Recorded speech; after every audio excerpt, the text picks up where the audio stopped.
Shalom, kita jumpa lagi hari ini dalam materi pembelajaran pendidikan agama Kristen dan budi pekerti. Pada hari ini kita akan mulai dari bab 1 dengan judul Allah memberi pertumbuhan bagi manusia. Dari materi ini ada dua kompetensi dasar yang perlu kita ketahui. Kompetensi dasar yang pertama adalah bagaimana supaya siswa bisa mensyukuri karunia Allah bagi dirinya yang terus bertumbuh sebagai pribadi dewasa. Kemudian kompetensi dasar kedua yaitu siswa dapat mengembangkan perilaku sebagai pribadi yang terus bertumbuh menjadi dewasa. Sebelum kita akan mulaikan pembelajaran kita pada hari ini, mari kita berdoa. Tuhan Yesus, kami bersyukur untuk anugerah berkat bagi kami hari ini. Kami akan memulai pembelajaran pendidikan agama Kristen lewat daring. Tuhan kiranya memberkati sehingga setiap materi yang kami dengar, yang disampaikan pada hari ini benar-benar menjadi sesuatu yang bermanfaat khususnya bagi siswa-siswi kami, sehingga mereka boleh memaknai bagaimana pertumbuhan yang mereka alami sebagai karunia Allah dalam kehidupan mereka. Dalam nama Tuhan Yesus kami bersyukur. Haleluya. Amin. Puji Tuhan, di materi kita diawali dengan beberapa bacaan Alkitab yang terambil di dalam Keluaran pasal 2 ayat 1 sampai ayatnya yang ke-10. Kemudian ada Mazmur pasal 31 ayatnya yang ke-15, Mazmur 37 ayatnya yang ke-23, kemudian Mazmur 139 ayat 13 sampai 16, kemudian kitab Amsal 17 ayat 1, Lukas pasal 2 ayat 41 sampai 52, 1 Korintus pasal 3 ayat 1 sampai 4, dan yang terakhir Efesus pasal 4 ayat 30 sampai ayatnya yang ke-32. Nah, dari ayat-ayat ini kita akan temukan beberapa poin penting dari pokok bahasan kita pada hari ini. Allah memberi pertumbuhan bagi manusia. Bagian A, kalau kita perhatikan di buku paket, yang sudah punya buku paket silakan buka di halaman yang pertama. Bagian A di situ dikatakan karunia Allah dalam pertumbuhan manusia. Nah, sebelum kita lanjut untuk membahas topik atau subtopik pada bagian A, maka ikuti dulu video berikut ini.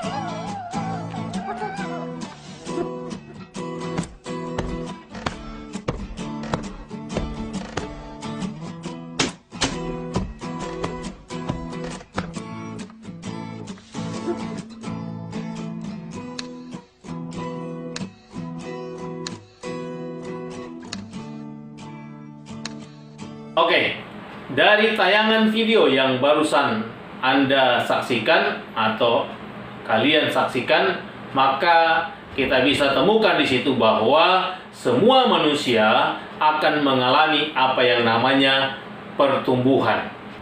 Kenapa kita bisa mengalami pertumbuhan dan perkembangan? Maka sesuai dengan pokok bahasan kita, khususnya di sub pokok bahasan, bahwa pertumbuhan itu terjadi adalah bagian dari karunia Allah dalam kehidupan kita sebagai manusia. Karena ini adalah karunia Allah, maka di dalam hidup kita sebagai manusia harus ada tanggung jawab yang harus kita lakukan. Ada yang harus kita kerjakan. Bagaimana supaya pertumbuhan atau perkembangan yang kita alami itu berjalan baik. Bagaimana kita menjaga kehidupan kita supaya pertumbuhan yang dikaruniakan Allah kepada kita itu berjalan sempurna sesuai dengan kehendak dan kemauan Tuhan. Misalnya, kita bisa lihat contoh-contoh di dalam Alkitab bagaimana tokoh-tokoh Alkitab mereka mampu bertanggung jawab menjaga karunia Allah dalam pertumbuhan kehidupan mereka, sehingga mereka boleh berguna bagi pelayanan, khususnya rencana dan kehendak Tuhan lewat kehidupan mereka bagi orang banyak. Misalnya, kita bisa temukan ada tokoh-tokoh seperti Musa. Musa, bagaimana dia mengalami pertumbuhan, ya. Mulai dari dia dibuang ke sungai Nil, kemudian diambil oleh putri Firaun, dirawat, dia bertumbuh menjadi besar, kemudian akhirnya menjadi pemimpin bangsa Israel untuk membawa bangsa Israel dari tanah perbudakan di Mesir menuju ke tanah perjanjian di Kanaan. Kemudian tokoh yang lain adalah Samuel. Samuel, bagaimana dia lahir karena anugerah Tuhan, kemudian oleh ibunya Hana dia dibawa kepada Imam Eli untuk dirawat, kemudian menjadi abdinya Allah, menjadi hakim atas bangsa Israel. Ada tokoh yang lain juga dalam perjanjian lama, yaitu Daud, seorang anak muda. Kemudian dalam pertumbuhannya ternyata Tuhan pakai luar biasa. Dia bisa mengalahkan Goliat, kemudian pada akhirnya dia menjadi raja bagi bangsa Israel. Itu di dalam kitab perjanjian lama. Kemudian ada di kitab perjanjian baru, kita bisa temukan salah satu tokoh yang memberi inspirasi bagi kita semua menjadi Tuhan dan Juru Selamat kita adalah Yesus Kristus, menjadi Juru Selamat bagi semua umat manusia. Nah, dari karunia Allah ini, maka yang harus sekali lagi menjadi bagian dari tanggung jawab kita menjaga tubuh kita ini dengan baik, sehingga pertumbuhannya sesuai dengan kehendak dan rencana Tuhan. Bagaimana caranya supaya kita bisa menjaga tubuh kita dengan baik? Hari-hari ini misalnya secara praktis kita menjauhi misalnya merokok. Merokok itu merusak kesehatan kita. Jelas sekali. Kalau kita lihat lewat iklan-iklan yang ada di berbagai media cetak maupun media elektronik, rokok itu merusak kesehatan kita. Bisa menimbulkan penyakit kanker, tumor, gangguan kehamilan. Kemudian menjauhi narkoba. Ini bagian dari tanggung jawab kita agar supaya pertumbuhan tubuh jasmani kita ini berjalan dengan baik. Jangan sampai kita merusaknya. Karena pertumbuhan itu adalah karunia Allah, sesuai dengan supoko bahasan. Contoh yang lain, bagaimana supaya kita bisa menjaga agar pertumbuhan sebagai bentuk karunia Allah dalam hidup kita berjalan dengan baik. Misalnya kita makan makanan yang sehat, kemudian kita berolahraga. Itu sangat penting bagi kita, sehingga pertumbuhan itu akan berjalan baik. Karena bagian dari tanggung jawab kita untuk menghargai kasih karunia Allah yang Tuhan anugerahkan dalam kehidupan kita, supaya kita bisa mengalami pertumbuhan yang baik. Bagian yang kedua, bagian B, di situ ada arti bertumbuh dewasa. Coba perhatikan di halaman 4. Arti bertumbuh dewasa. Menurut Kamus Besar Bahasa Indonesia, kata dewasa mempunyai arti sampai umur. Kemudian akil balik, bukan kanak-kanak atau remaja lagi. Kemudian diartikan telah mencapai kematangan kelamin. Yang ketiga, matang cara berpikirnya. Sementara dalam terjemahan bahasa Latin memiliki pengertian tumbuh menjadi dewasa. Oleh karena itu, orang dewasa disebut sebagai individu yang telah menyelesaikan pertumbuhannya dan siap menerima kedudukan dalam masyarakat bersama orang dewasa lainnya. Atau secara lebih dalam lagi, ketika kita bicara tentang kedewasaan atau apakah arti kata dewasa itu, maka kita akan temukan kedewasaan bicara soal tanggung jawab yang harus dikerjakan oleh seseorang yang disebut dewasa tadi. Ini gambaran secara umum. Kalau dewasa menurut Alkitab itu seperti apa? Nah, perhatikan. Ketika kita bicara apa kata Alkitab tentang pribadi yang dewasa, Maka yang harus kita tahu, kedewasaan seseorang ditentukan oleh kehidupan rohaninya di hadapan Tuhan. Misalnya dalam kitab 1 Korintus pasal 3 ayat 1 sampai 4. Di situ bagaimana Paulus menjelaskan kepada jemaat di Korintus bahwa meskipun mereka telah menjadi percaya, mereka belum mengalami kedewasaan secara rohani. Sekalipun orang Korintus punya karunia-karunia, tapi karunia-karunia itu tidak menentukan kedewasaan mereka di dalam Tuhan. Paulus menyebut bahwa mereka itu masih hidup dalam keinginan daging dan mengutamakan kepentingan mereka sendiri, yang dianggap bahwa mereka tidak dewasa secara rohani.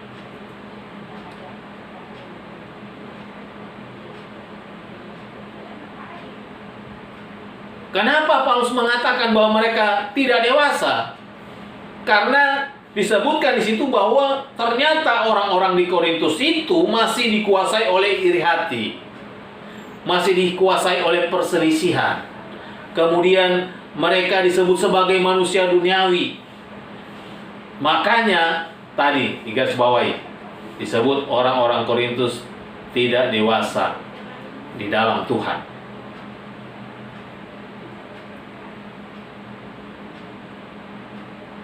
Melihat arti dewasa secara rohani, bahwa dewasa adalah orang yang kehidupan rohaninya di hadapan Tuhan itu baik, sesuai dengan kehendak Tuhan, sesuai dengan firman Tuhan. Berarti ya, pribadi yang telah dewasa tidak akan mementingkan dirinya sendiri atau mengutamakan hal-hal yang duniawi. Ini ketika kita bicara tentang pribadi yang dewasa secara rohani.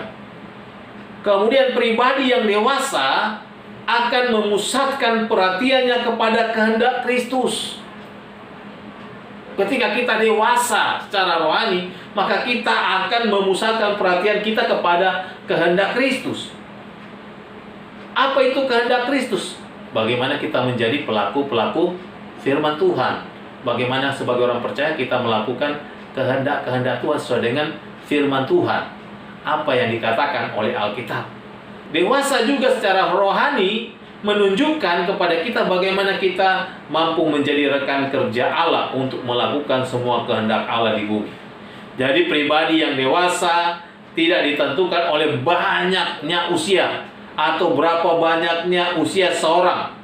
Pribadi yang dewasa adalah pribadi yang telah mengalami pembaruan oleh Kristus, sehingga disebutkan hidupnya tidak lagi berpusat pada hal-hal duniawi, melainkan hidup pada nilai-nilai sesuai dengan kebenaran di seluruh aspek kehidupannya. Jadi ketika kita menjadi dewasa dalam kategori Alkitab, maka berarti kita harus mengalami pembaruan oleh Kristus lewat pimpinan, tuntunan Roh Kudus dan firman Tuhan, membuat kehidupan kita lebih memusatkan pada kehendak Kristus. Kalau kita memusatkan pada kehendak Kristus, berarti kita melakukan apa yang diinginkan oleh firman Tuhan. Bagaimana kita memiliki nilai-nilai kehidupan sesuai dengan kebenaran firman Tuhan di seluruh aspek hidup kita. Ini yang disebut dewasa, bertumbuh dewasa secara rohani di dalam Tuhan. Kemudian bagian yang ketiga, di bagian C, di situ ada tujuan Allah memberikan pertumbuhan. Jadi bagian C, tujuan Allah memberikan pertumbuhan. Jadi Allah, kita tahu, memberikan pertumbuhan kepada semua makhluk hidup tanpa terkecuali. Pertanyaan penting yang perlu dijawab adalah mengapa Allah memberi pertumbuhan kepada manusia? Ketika pertanyaan ini muncul, maka yang pasti Allah memberikan pertumbuhan kepada manusia karena Tuhan punya tujuan, Tuhan punya maksud memberikan pertumbuhan kepada kita. Apa maksud Allah? Pertama, perhatikan baik. agar manusia mengalami segala perbuatan ajaib Allah. Jadi yang pertama, mengapa Allah memberikan pertumbuhan, atau apa tujuan Allah memberikan pertumbuhan kepada kita? Yang pertama adalah agar kita manusia mengalami perbuatan ajaib Allah.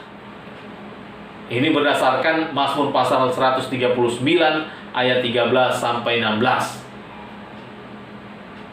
Bahwa apa yang kita alami sebagai bentuk karunia Allah ini adalah keajaiban Tuhan. Kita bisa bertumbuh dari bayi sampai dewasa, sampai nantinya selesai hidup kita di dunia ini. Itu adalah bagian dari keajaiban Tuhan yang tidak bisa dilakukan oleh manusia.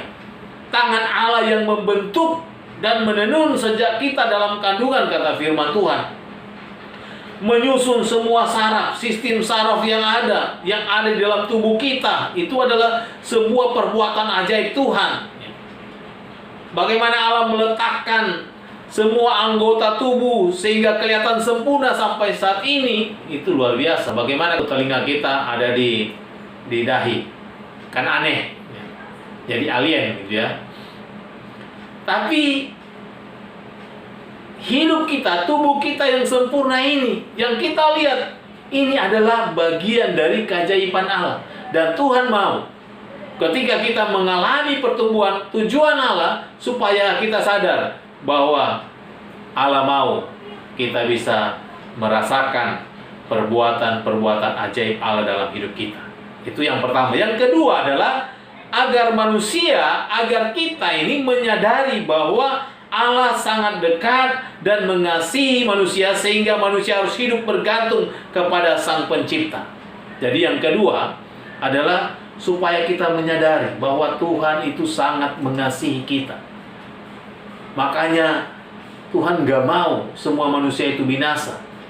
Yohanes pasal 3 ayat 16 dikatakan Tuhan akhirnya datang mengutus anaknya yang tunggal karena kasih-Nya yang besar, supaya jangan sampai setiap orang itu binasa, tapi harus percaya kepada Yesus sebagai Tuhan dan Juru Selamatnya secara pribadi.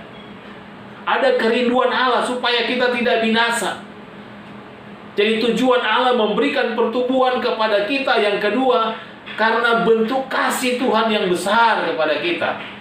Kepada kita sebagai ciptaannya yang mulia, sehingga kita mau bergantung sepenuhnya kepada Tuhan.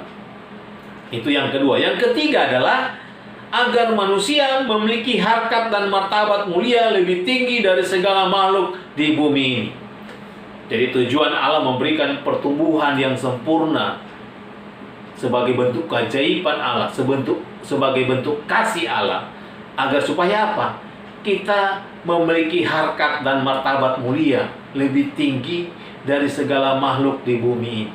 Memang kita manusia kan dikatakan ciptaan yang paling mulia, diciptakan oleh tangan Allah sendiri. Jadi kita benar-benar harus paham betul bahwa tujuan Allah menciptakan kita, memberikan kita pertumbuhan supaya kita bisa menikmati pertama apa? Keajaiban Allah. Yang kedua adalah kasih Allah supaya kita bergantung kepada Tuhan. Yang ketiga adalah supaya kita memiliki harkat dan martabat mulia lebih tinggi dari segala yang ada di bumi. Kemudian yang keempat adalah agar manusia setiap hari bertumbuh mengenal Penciptanya melalui semua pengalaman hidupnya. Yang keempat, kenapa Allah memberikan pertumbuhan kepada kita? Supaya kita setiap hari bertumbuh. Dalam pertumbuhan itu kita bisa mengenal betapa Allah Pencipta yang mengasihi kita, yang ingin kita mengalami kasih yang besar itu menjadi pengalaman-pengalaman indah, pengalaman-pengalaman dalam kehidupan kita. Jadi tujuan Allah memberikan pertumbuhan tadi ada 4. Nah, dari uraian materi ini, maka ada 2 tugas yang Bapak mau kalian kerjakan di sisa waktu yang ada. Silakan Anda kerjakan kemudian dikirim lewat Google Classroom di kelas masing-masing. Gunakan waktu yang ada, selamat mengerjakan, Tuhan Yesus memberkati. Oh ya, tugas yang akan Bapak berikan nanti Bapak akan kirim di Google Classroom. Bentuknya seperti apa? Silakan Anda simak di Google Classroom dan silakan Anda jawab dengan baik. Terima kasih, Tuhan Yesus memberkati.